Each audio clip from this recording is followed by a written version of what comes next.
Moses. Not Moses Hogan, the spiritual writer. He writes spiritual songs, like kind of like songs that's in like churches and stuff. And they're really fun to sing. We're actually singing what required. Anyways, today, whenever I was writing out the lesson, I decided to start with some of Moses' weaknesses. So, if you guys would turn with me to Exodus 4:10. Bibles might be helpful. If you have an app on your phone, that would also work as well. So, better be sure it's just the app, your phone, not anything else. You're watching. You didn't know Exodus was right after Genesis. You should have done. Exodus what? Exodus 4, verse 10. Okay, we're good. So, you guys want to read that? And Moses said unto the Lord, O my Lord, I am not eloquent, neither... Okay, this is really hard to read. This is like the New King James Version. I am not eloquent, neither heretofore, nor since thou hast spoken unto thy servant, but I am slow of speech and of a slow tongue. Hey, Jane, you want to read that in English? That's the same thing. The last part is kind of what we needed. Like he says, I'm slow of speech and tongue. From that, we can determine that Moses had a speech impediment and he had trouble speaking. Some scholars say that he had a stutter. That's why he chose Aaron to speak for him? Yeah, that's why in the next verse, let's see. Actually, no, if you can turn to 6:30. Yeah, 6:30 and then 7:1. 6:30 basically says the same thing. But Moses said to the Lord, since I speak with faltering lips, why would Pharaoh listen to me? And then the Lord says to Moses, see, I've made you like God to Pharaoh, and your brother Aaron will be your prophet. You're to say everything I command you, and your brother Aaron is to tell Pharaoh to let the Israelites out of his country. So, yes, that's why God was like, okay, so you don't want to speak for me. We'll have Aaron speak for me instead. So God was speaking to Moses, and Moses spoke to Aaron, and through Aaron, Moses spoke to Pharaoh. Gotcha. So yeah, Moses had a speech impediment. Interesting fact. And another thing, the next quality we're going to talk about is, let's turn to back a couple pages. A lot of our focus is going to be at the beginning of Exodus, and some of Deuteronomy and Numbers. But yeah, Exodus 2:11 through 12. So, one of you guys has that? You got it, Jane? One day after Moses had grown up, he went out to where his own people were and watched them in their hard labor. He saw an Egyptian beating a Hebrew, one of his own people. Glancing this way and that, and seeing no one, he killed the Egyptian and hid him in the sand. The next day he went out and saw two Hebrews fighting. He asked the one in the wrong, why are you hitting your fellow Hebrew? So yeah.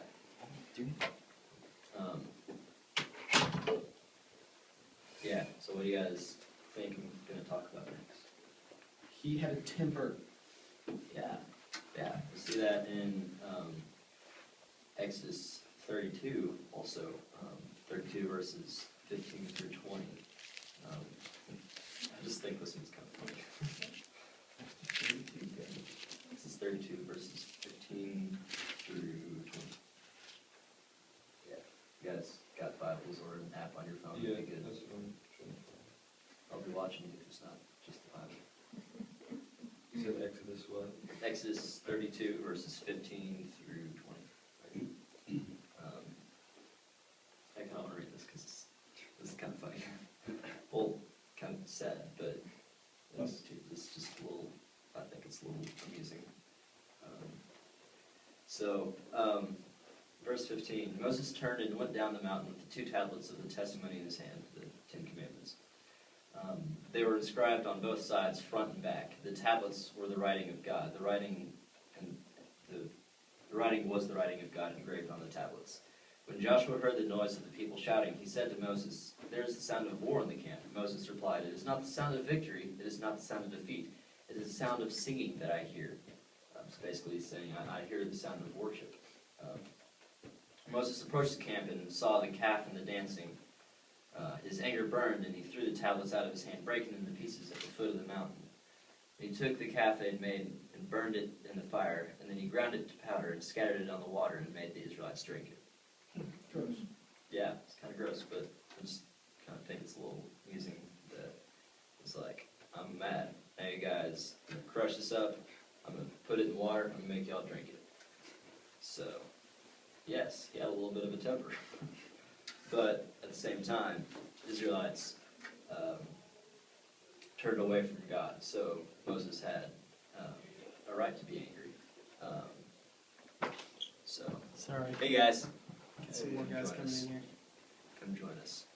Don't worry, I'll bite. He does bite. That is a lie. Just a little bit, not too much.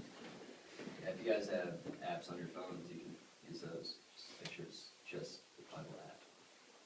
If you're watching them. So yeah, Moses had a little bit of a problem with anger.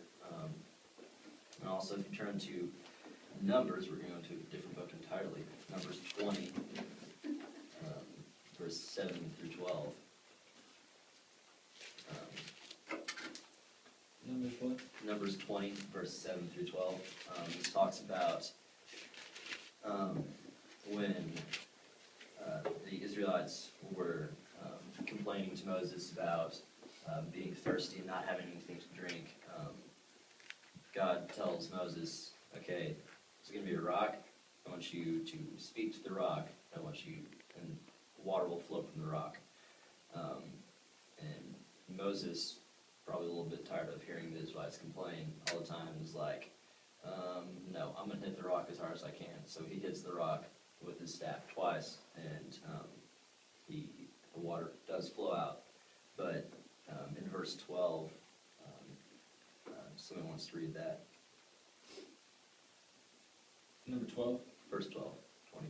And the Lord spoke unto Moses and Aaron, because you believed me not to sanctify me in the eyes of the children of Israel, therefore you shall not bring this congregation into the land which I have given them. So, this time it was God's turn to be angry at Moses, because he disobeyed what God told him to do. He said, told him to speak to the rock, and said he hit the rock. And God's like, nope, you don't get to go into the promised land.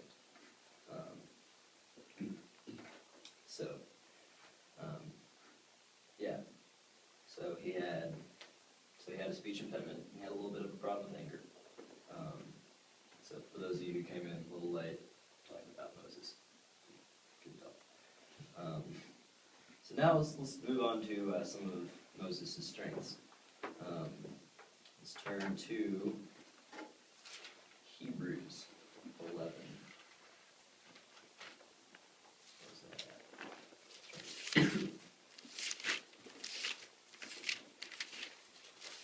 Hebrews 11, 24 through 29.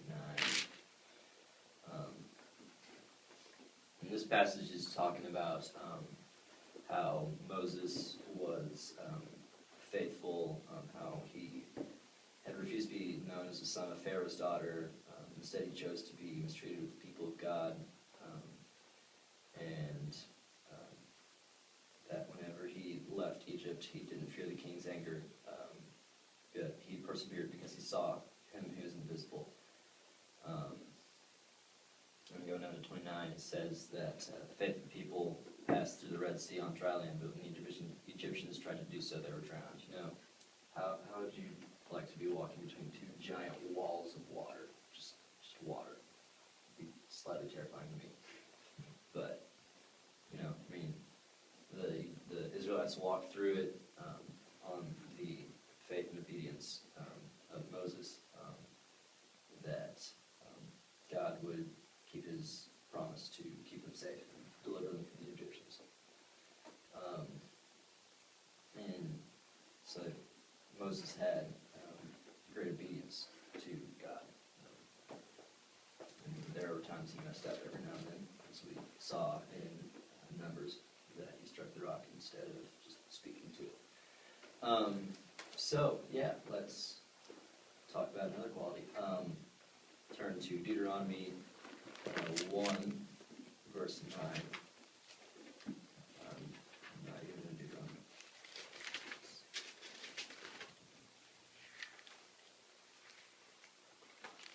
Yeah, Deuteronomy 1, verse 9. So yeah, someone have that? I read on. Jordan. Okay. At that time I said to you, you are too heavy a burden for me to carry alone. So Moses realizes that he's having trouble leading these people because there's so much that he has to do.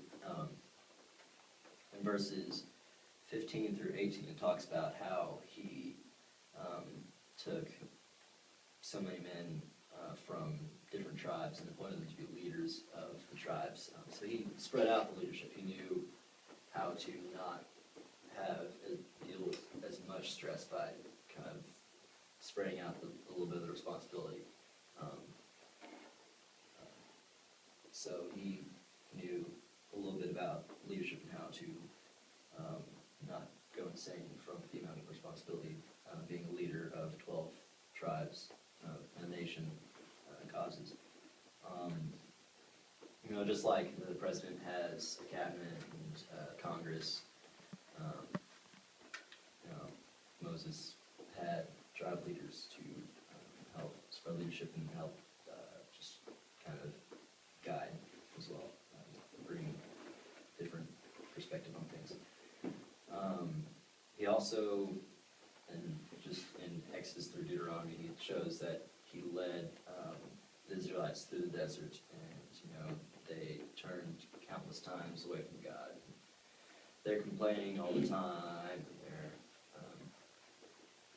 They're just difficult to lead, but he's able to lead them to the promised land, and then whenever it became time for them to go to the promised land, we'll see later that Joshua took over for him.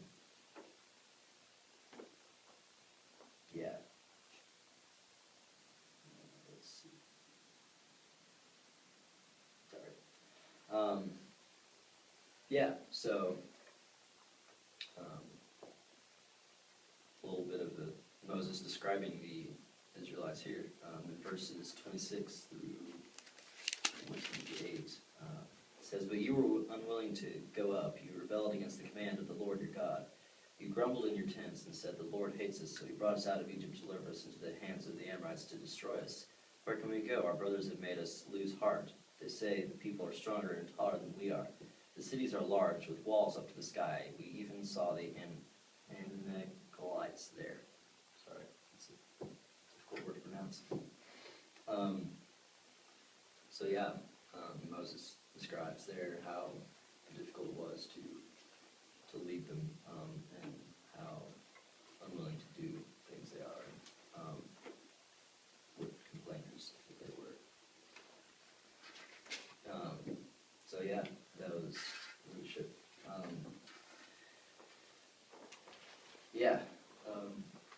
So let's talk about some of Moses' accomplishments. He led the Israelites through the desert. That in itself is a pretty big accomplishment. It's one thing to lead a nation, but then through the desert with almost no resources. It's a pretty impressive feat in itself. He helped free the Israelites from Pharaoh, despite the odds, despite his own doubt and lack of faith. He helped lead the Israelites from Pharaoh. He also, through divine inspiration, he wrote the first 5 books of the New Testament, from Numbers to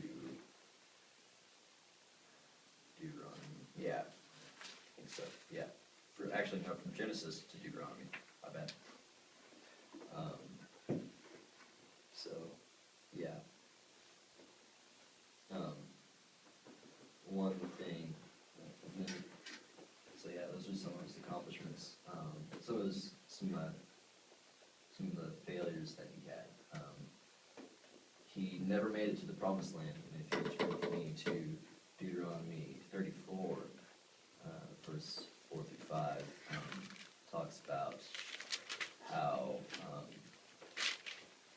actually a couple verses before, a couple chapters before, it talks about how God says that you're going to go up to Mount Nebo, and that is where you'll be able to see the promised land, but you will not be able to go into it. That is where you will die. So that's where Moses was able to get to. He never was able to reach the promised land. And that was because he let his anger get the best of him back in Numbers 20, whenever he hit the rock. He made a lot of excuses. And he talked about, I already talked about speech impediment. Verse in Exodus 6, verse 30, it says, Moses said to the Lord, since I speak with faltering lips, why would Pharaoh listen to me? You know, he complained that Pharaoh's not going to listen to me. I've got a speech impediment. Then he talks about, he says, another time he says, what if they do not believe me or listen to me and say, the Lord did not appear to you? He had,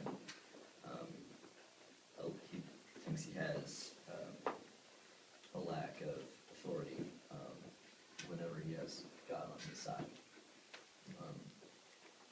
And then he talks about, he talks about being slow of speech and tongue.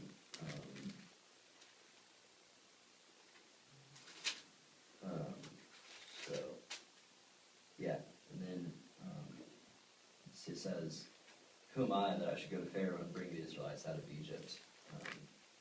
Saying, I'm just a servant, I'm just a shepherd, nobody will listen to me. And he talks about, and God says, don't worry, I'm right there with you.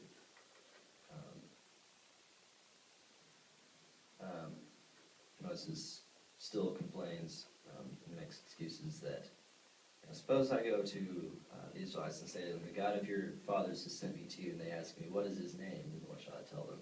It's like, I don't know who, like what, like under what, whose authority am I supposed to tell these people that I'm going to lead them out of Egypt?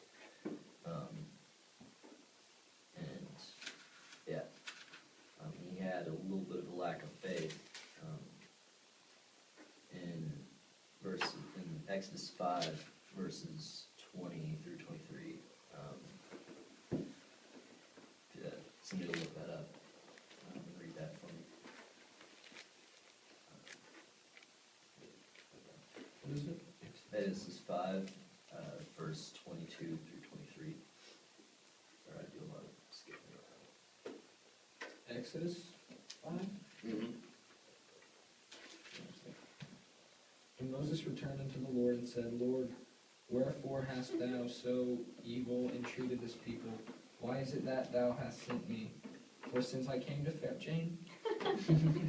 For since I came to Pharaoh to speak in your name, he has done evil to my people, neither has he delivered my people at all. I had to change some of the words there. Would you like to read the next verse too? Or the next passage?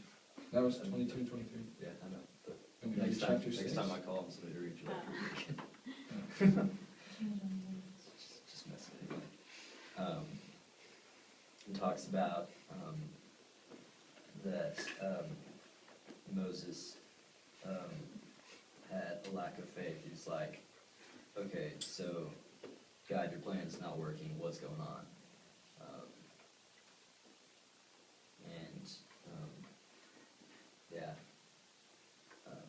Lack of faith. He just doubted that God had the ability to carry out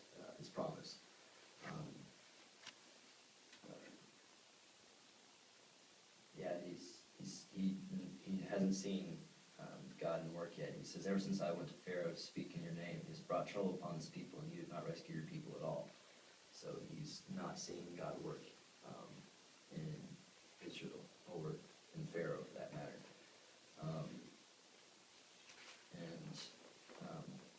He had an issue with complaining.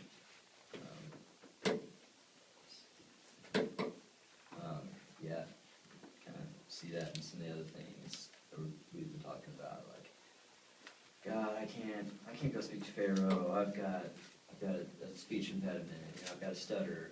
God, I can't go speak to the people of Israel because, you know, who will I tell them to send me? You know, I can't go do this because of this. I can't go do this because of this.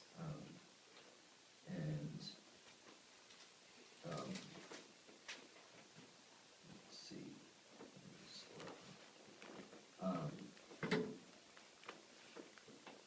Here in Numbers 11, verse 11, it talks about, he just kind of complains to God, you know, why have you brought this trouble on your servants? What have I done to displease you? You know, it's just like, what did I do? I mean, I just did what you asked. You know, what happened to, why am I being punished for this?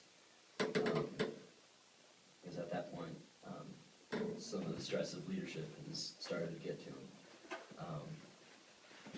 So, yeah. Yeah, he also, you know, he disobeyed, in Numbers 20. Whenever he hit the rock, instead of speaking to the rock, God had said, because he disobeyed, you don't get to go to the promised land. You get to see it, but you don't get to go to it. Now, all this kind of sums up to Moses was just a typical person. He had a little bit of a speech problem, but you know, he's basically the same as us. He had some successes, he had some failures. He got angry, he got stressed. But as Hebrews 11 says, he stood out because he obeyed and he trusted and he honored God with his obedience. So, yeah. That's what I got. So, you guys have any questions? We'll talk about it. Moses once.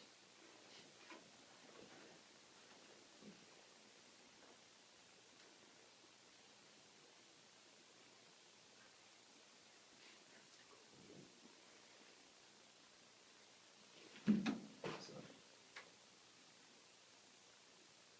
I probably should have introduced myself at the beginning. I'm Nathan, by the way.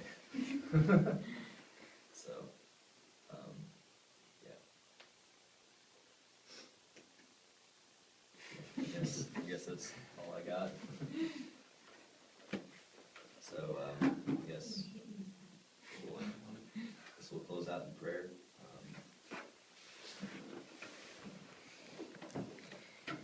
Dear Lord, I just want to thank you for this group. I just want to pray that the words I spoke today were truth from you, Lord.